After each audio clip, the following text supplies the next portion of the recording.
여자친구네 집에 몇 번째인가 놀러 갔던 날, 난 별뜻 없이 그녀의 옷장을 열어봤다. 그 안에는 손으로 직접 만든 것처럼 보이는 작은 인형들이 여러 개 있었다. 그 인형들은 전혀 귀엽거나 예쁘지 않았다.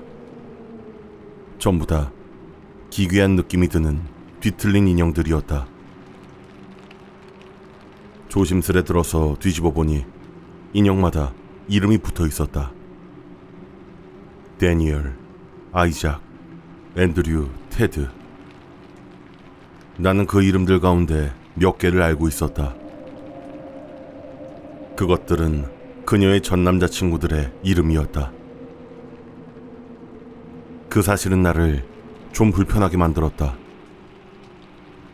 난 여자친구 베카가 나를 만나기 전 사귀었던 남자들에게 별 관심은 없었다. 어차피 그들은 별 볼일 없는 놈들이었을 것이다. 하지만 이 인형들은 정말 신경이 쓰였다. 베카와 난 조금은 진지하게 만나는 사이였다. 각자의 가족들과 만난 적도 있었고 우린 우리가 함께할 미래를 이야기하고 있었다.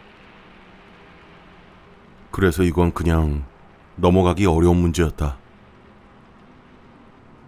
물론 그 인형들에 대해서 베카에게 이야기를 꺼낼 수 있게 될 때까진 꽤 오랜 시간이 필요했다. 어느 날의 저녁, 난 용기를 내서 마침내 그녀에게 인형에 대해서 물었다. 그녀는 곧바로 나에게 화를 냈다. 왜 마음대로 자기 옷장을 뒤져봤냐고. 충분히 예상 가능한 반응이었다. 역시 그것은 민감한 주제였다. 그치만 나는 침착하게 대화를 이어갔다. 절대 어떤 판단을 내리거나 비난하는 게 아니라 우리 사이가 더 발전하려면 더 많은 것을 공유해야 한다고 설명하면서. 결국 베카도 처음에는 화를 냈지만 마음을 열고 내게 설명해줬다. 그 인형은 예상대로 저주의식에 쓰이는 물건이었다.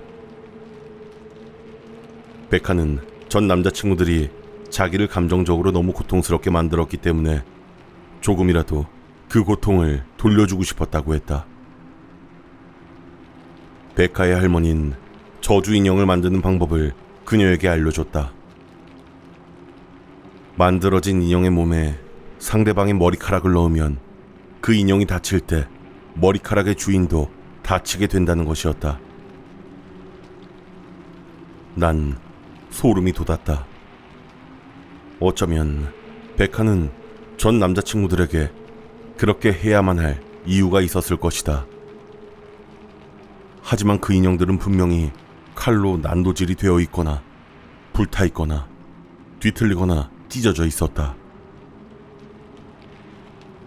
결국 나는 참지 못하고 말했다. 전 남자친구들이 널 힘들게 한 건 정말 나쁜 일이야. 하지만 그렇다고 해서 네가 이렇게까지 하는 게 정당화되진 않아. 곧이어서 그녀의 표정은 굳어졌고 얼굴은 분노로 일그러졌다. 그리고 그녀는 나에게 소리쳤다. 어떻게 네가 감히 그런 말을 할 수 있냐고. 우리는 격렬한 논쟁을 이어갔다.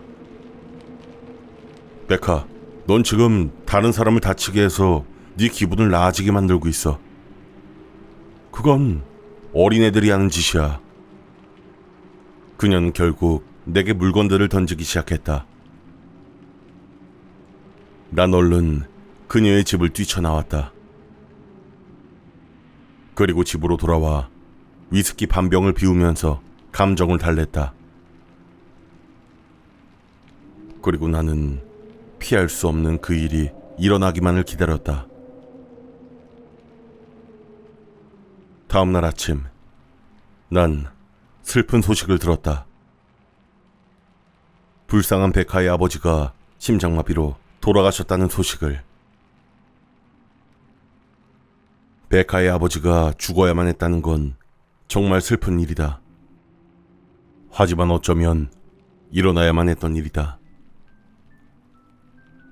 그녀가 이번 일을 통해서 교훈을 얻기를 바랬으니까.